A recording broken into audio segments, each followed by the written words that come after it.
अस्सलाम वालेकुम everyone, this is D3 exercise 8A और 8A का हम करने लगे हैं क्वेश्चन नंबर 4। इसमें एक शेप दी हुई है हमें इस तरह से A, B और C, और ये ऊपर दिया हुआ है D और ये है 8 सेंटीमीटर, ये है 10 सेंटीमीटर और ये है 90 डिग्री और दिस इज़ 6 सेंटीमीटर। अच्छा, इसमें फ़िलहाल तो इन्होंने ऐसी कोई कंडीशन नहीं बताई हुई कि without the calculator, with the help of the calculator, ये इन्होंने नहीं बताया हुआ। इन्होंने कहा है find the value of each of the following, angle A B D मालूम करने को कहा है इन्होंने। पहले वाले पार्ट में इन्होंने कहा है sine angle A B D, यानी कि ये एंगल मालूम करना है, बी एंगल मालूम करना है ये वाला, बट एंगल लाइन ए और डी वाला, लाइन ए और डी वाला एंगल मालूम करना है ये। अब आप अच्छी तरह से जानते हैं कि ये स्ट्रेट लाइन है, ठीक है, उन्होंने लिखा हुआ भी है कि ये स्ट्रेट लाइन है।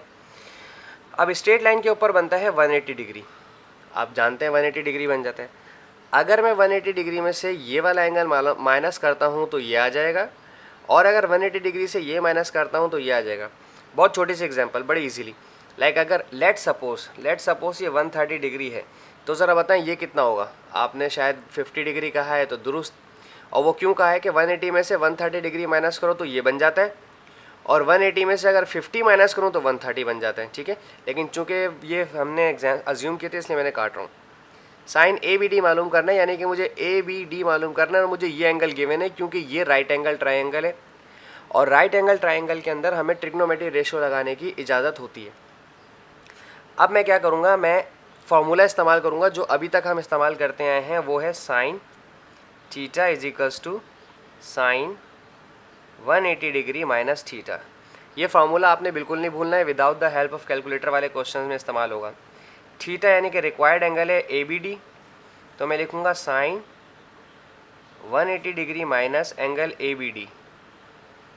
अच्छा, अब अगर मैं ए बी डी माइनस करता हूँ, लाइक ये 130 माइनस करता हूँ, तो मेरे पास 50 डिग्री आ जाता है, और 50 डिग्री का नाम है डी बी सी कहें या सी बी डी कहें, बात एक ही है, मैं डी बी सी कह रहा हूँ इसको, इज इक्वल्स टू साइन।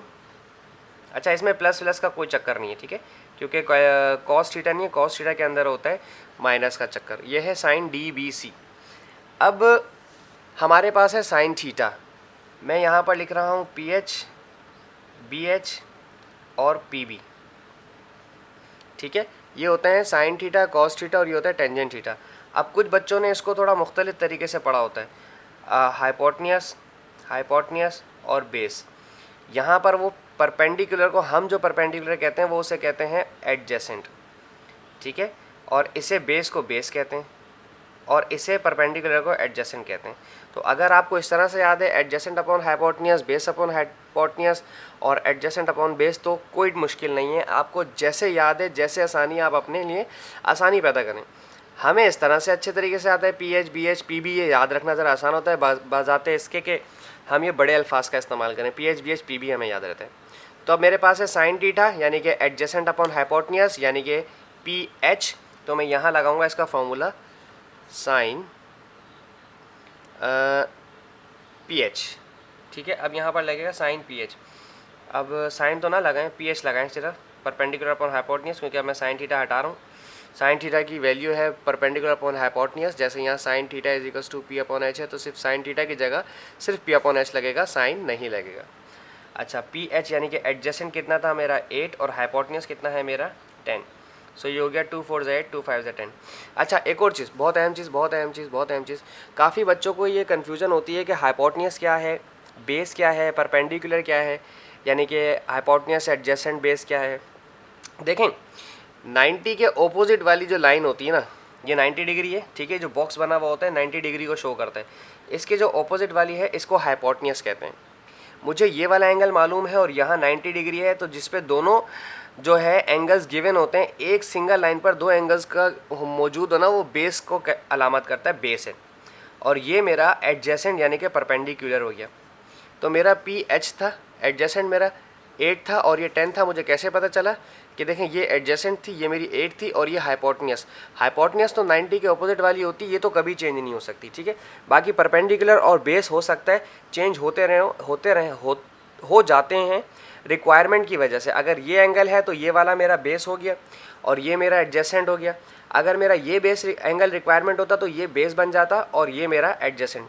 ये मैं सिर्फ इसलिए बता रहा हूँ, आपको कंफ्यूज करने की कोशिश नहीं कर रहा हूँ, सिर्फ ट्राइंगल समझाने की कोशिश कर रहा हूँ, ठीक है। एक तो आ गया sine A B D, this was sine angle A B D. अब कुछ बच्चे सोच रहे होंगे कि 4/5 तो ये इंटरनल एंगल का निकाला है सर ने डीबीसी का, और रिक्वायर्ड ये कैसे आ गया। तो भाई मैं आपको बता दूं कि साइन एक्यूट हो या साइन ऑब्ट्यूज हो, उसकी वैल्यू बराबर होती है, ठीक है जी। अब हमारे पास है कॉस डी बी ए, सो हमारे पास है कॉस पार्ट बी, कॉस वही डी बी ए, कोई फ़र्क नहीं पड़ा, उन्होंने मांगा एंगल बाहर का ही है, उन्होंने पहले ए बी डी कहा था, ए बी डी कहा था, अब डी बी ए कह दिया, मांगा तो यही है, बट 180 में से माइनस करूँगा तो ये अंदर का एंगल आ जाएगा।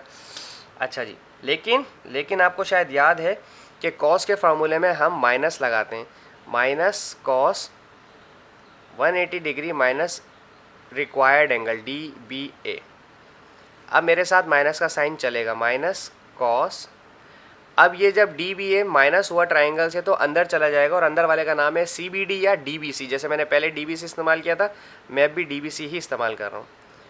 माइनस, अब फ़िलहाल कॉस नहीं लगाऊंगा मैं, ठीक है। अब मैं इसकी वैल्यू लगाऊंगा, इसकी वैल्यू होती है बेस अपॉन हाइपोटेन्यूज, ये है बेस अपॉन हाइपोटेन्यूज। बेस जो ट्राइंगल के अंदर साइड थी बी सी, मैं दिखा देता हूँ आपको, कंफ्यूज ना होइएगा बिल्कुल भी। ये बेस है मेरी, ये 6 है और हाइपोटेन्यूज मेरी 10 है, तो 6/10 इसका आंसर लिखना है मुझे, ठीक है जी। ये आ गया 6/10 और ये बनेगा माइनस 2 3 ज़ा 6 और 2 5 ज़ा 10। तो ये है मेरा कॉस एंगल डी बी ए, डी बी और ए, जो इन्होंने रिक्वायरमेंट मांगी हम वही लिख कर देते हैं इन्हें, ठीक है जी। अब इसके बाद है पार्ट सी इसका, टेंजेंट सी बी डी, ये भी निकाल लेते हैं, बहुत ईजी है ये।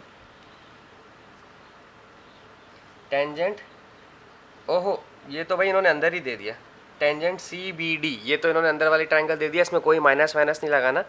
और टेंजेंट का हमारे पास फार्मूला होता है P H B H P B, यानी कि adjacent upon base, adjacent upon base लगेगा इसमें सिर्फ।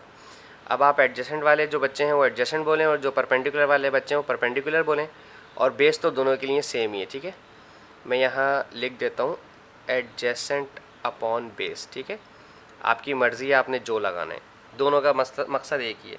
एडजेसेंट है मेरे पास 8 सेंटीमीटर और बेस है मेरे पास 6 सेंटीमीटर, 6 है, तो ये बन गया दिस इज़ 2 4 ज़ा 8 एंड 2 3 ज़ा 6। अगर आप इसको मिक्स नंबर में देना चाहते हैं तो दे दें 3 होल 1/3, यानी कि 3 1 ज़ा 3 और 1 रिमाइंडर बचा, तो ये इस तरह से दे सकते हैं।